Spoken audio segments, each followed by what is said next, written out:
नमस्कार दोस्तों, इस चैनल पर आपका हार्दिक स्वागत है। अगर आप इस चैनल पर नए हैं तो कृपया सब्सक्राइब ज़रूर करें। आज हम संधि के बारे में पढ़ेंगे। संधि 3 प्रकार की होती है: स्वर संधि, विसर्ग संधि और व्यंजन संधि। तो सबसे पहले हम स्वर संधि के बारे में पढ़ेंगे। स्वर संधि 5 प्रकार की होती है। उनमें से सबसे पहले है दीर्घ स्वर संधि। दो समान स्वरों के मेल को दीर्घ स्वर संधि कहते हैं। जैसे पुस्तक, धन, आलय बराबर पुस्तकालय।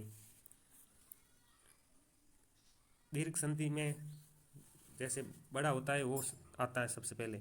जैसे अ प्लस आ बराबर आ, यहाँ पर अ और आ समान स्वरों का मेल हो रहा है। उसके बाद पढ़ेंगे गुण स्वर संधि। संधि में यदि अ आ के बाद ई हो तो वह ए हो जाता है।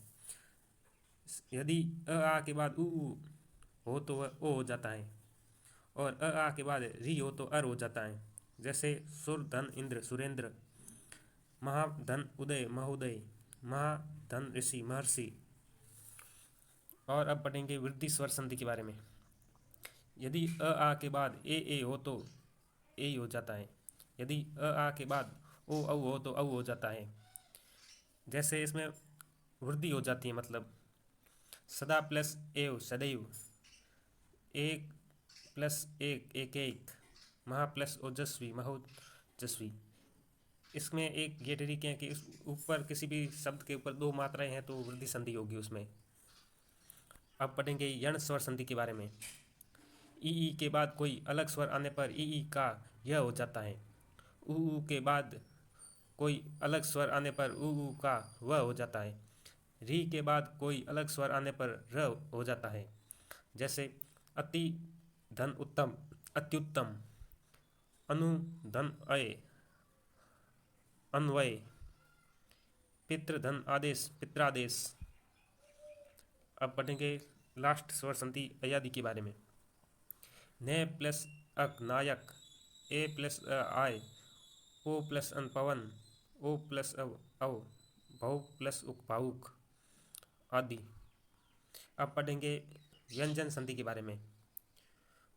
व्यंजन वर्ण के साथ स्वर या व्यंजन वर्ण के मिलने से शब्द में जो परिवर्तन आता है उसे व्यंजन संधि कहते हैं। जैसे दिग प्लस अंबर दिगंबर, अनु प्लस शरण अनुसरण।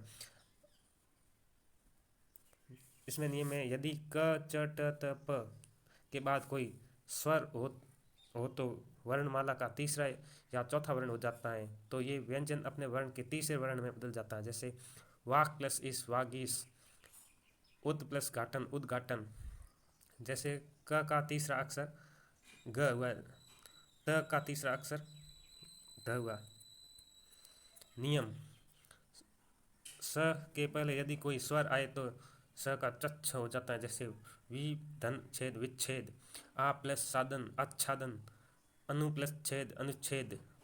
नियम, यदि म के बाद क च ट त प या य र ल व या स हो तो म को अनुस्वार में बदल देते हैं। जैसे पच धन चम पंचम, सम धन ताप संताप, सम धन वाद संवाद, सम धन सय संशय। नियम, यदि किसी वर्ण के पहले वर्ण के बाद कोई अनुनासिक वर्ण आए तो पहले वर्ण के अनुनासिक वर्ण में बदल जाता है। जैसे वाक प्लस मय वागमय, उत प्लस नति उन्नति, जगत प्लस नाथ जगन्नाथ। अनुनासिक वर्ण ड न न न म। नियम, यदि त या द के बाद ह हो तो त क द के बाद ध हो जाता है। जैसे उद प्लस हरण उद्धरण, पद प्लस अति पद्धति। नियम, यदि स के पहले अ के बाद कोई अन्य स्वर हो तो स का श हो जाता है। जैसे अभिधन से अभिषेक, परिधन सद परिषद।